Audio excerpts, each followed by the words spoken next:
Welcome to JR's Vlogs. For today's video, ano na? House blessing. Yeah.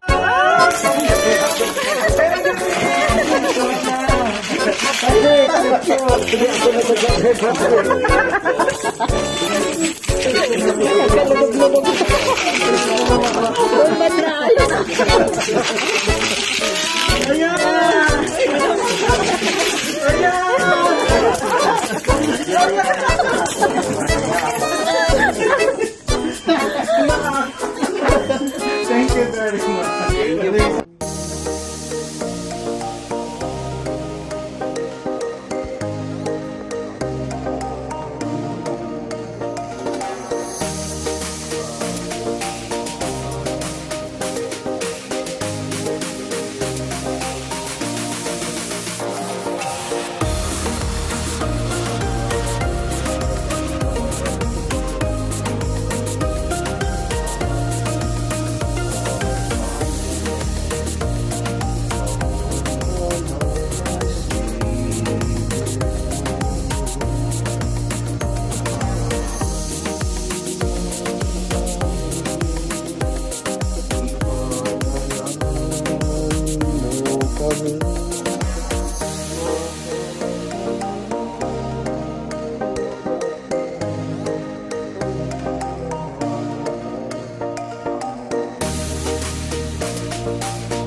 Na Espiritu Santo.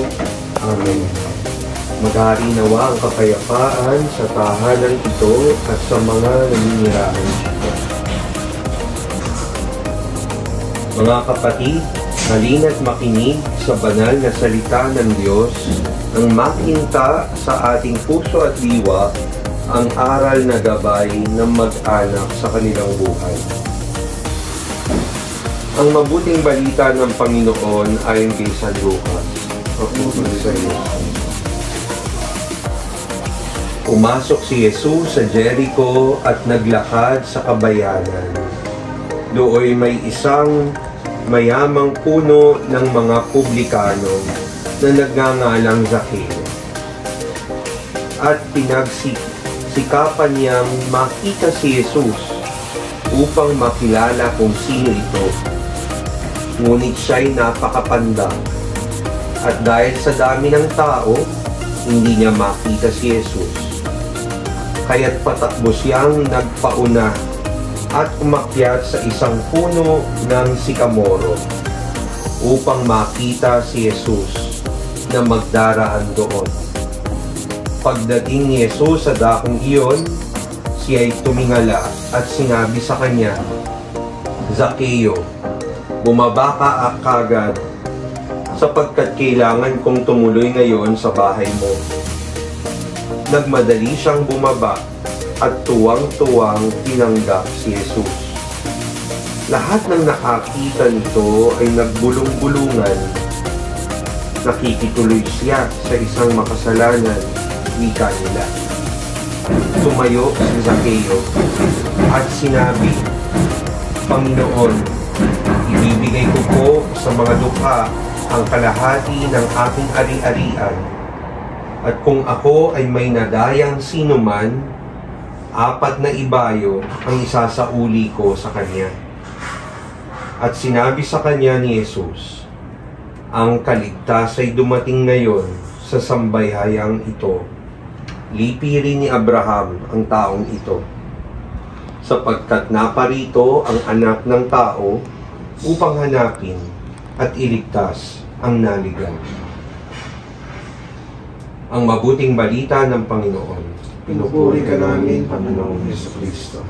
So, maikling pagninilay lang po. Unang-una po sa lahat, marami pong salamat sa pagpapatuloy po sa blessing, no po, sa ito pong ginagawa po natin pagbe-bless ng bagong tahanan po ninyo po ba sa opo, at hopefully po sana ito rin nga rin po ay mag-bless rin po kayo maigi, no po, paano po kayo bless ng Panginoon ay maging source of blessing rin sa ibang tao.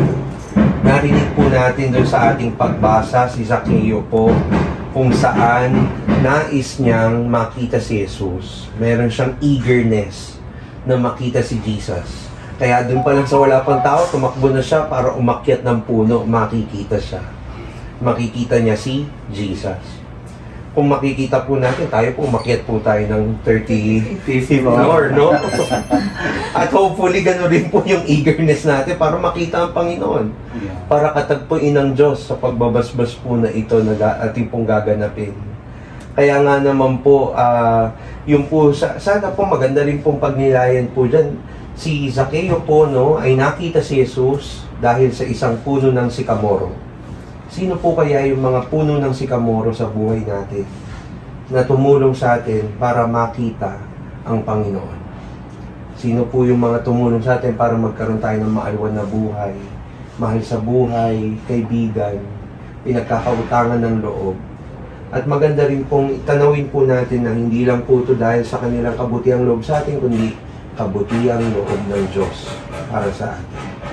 At ngayon po, no, muli po natin itong inaalala at sinasariwa nang sa gayon, huwag nating malimutan ng Diyos na naghatid sa atin dito at siyang maghahatid rin sa atin sa kanyang piling balang araw.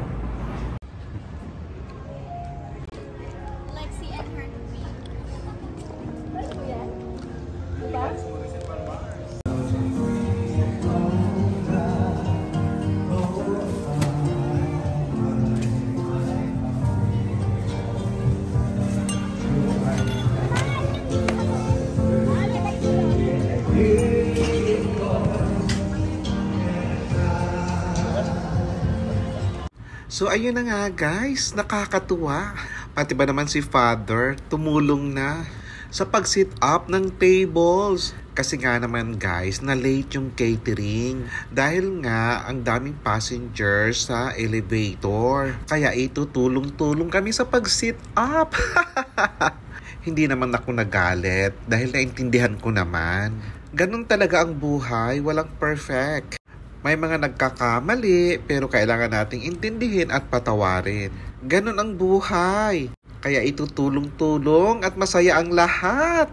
O diba nga, ang saya lang. Natapos din to guys dahil ang tulong-tulong parang camaraderie. Buti na lang mga busog pa ang karamihan. At ito na ang exciting part. Kainan na! Yeah!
Kumusta?